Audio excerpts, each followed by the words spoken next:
When we talk about neurosis, we're referring to a condition that runs through the history of psychology and psychiatry. It's not a single disease, but rather a category of disorders characterized by anxiety, inner conflicts, recurring symptoms, and often, a profound sense of personal distress. The key point to emphasize is that unlike psychosis, neurosis does not imply a loss of contact with reality. The person knows exactly who they are, where they are, what day it is. And yet they live trapped in fears, obsessions, and symptoms that hold them back.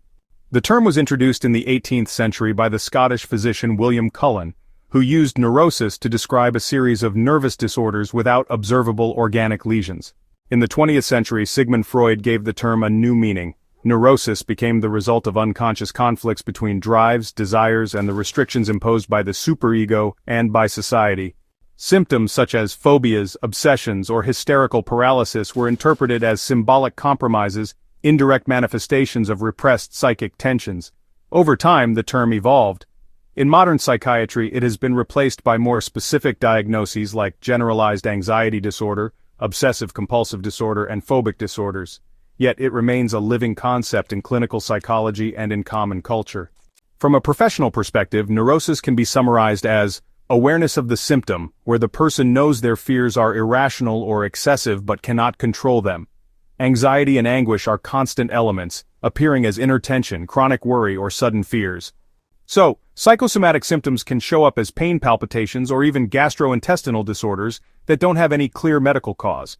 There are also compulsions or rituals, which are these repetitive actions, like compulsive hand-washing, that temporarily reduce anxiety.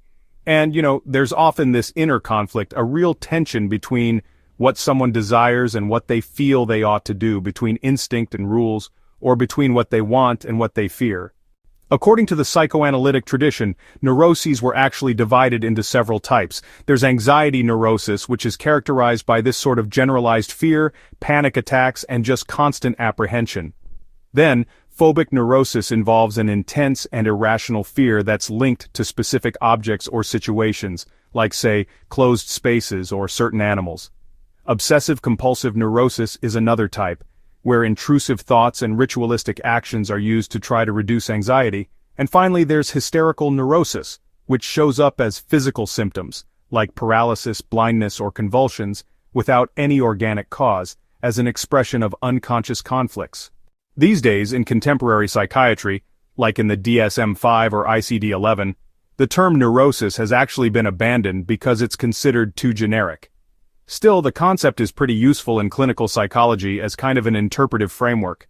Neurosis still represents a personality structure that tends to generate conflicts and anxiety, a way of responding to stress and life's demands, and an index of psychological suffering that doesn't destroy reality, but definitely makes it harder to live. Where does neurosis actually come from? The causes are, multifactorial and include several things. There are biological factors like genetic predispositions and neurochemical sensitivity to anxiety. Then, childhood experiences play a big role. Things like trauma, a lack of emotional security, or family conflicts. Psychic dynamics are also important, which means, unconscious conflicts between our drives and the norms we've internalized. And finally, the social and cultural context matters too. Stressful environments, societal pressures, and rigid educational models can all contribute. Imagine, as the psychologist might say, having a radio that's always on in the background. It's never so loud that it stops you from living your life, but it's always there, just draining your energy and attention. Neurosis is exactly that, a continuous psychic noise made up of fears, thoughts, and tensions, just accompanying the person day after day.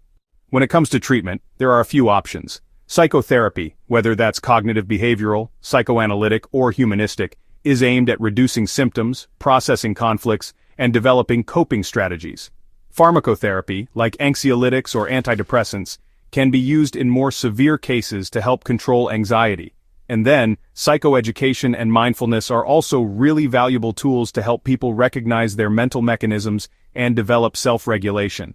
Neurosis isn't madness, and it's definitely not a loss of reality. It's more like a painful way of living through normality.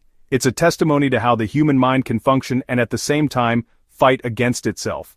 To study neurosis is, in a way, to observe the cracks in the human soul, where our deepest conflicts lie, but also where our potential for change and healing really begins.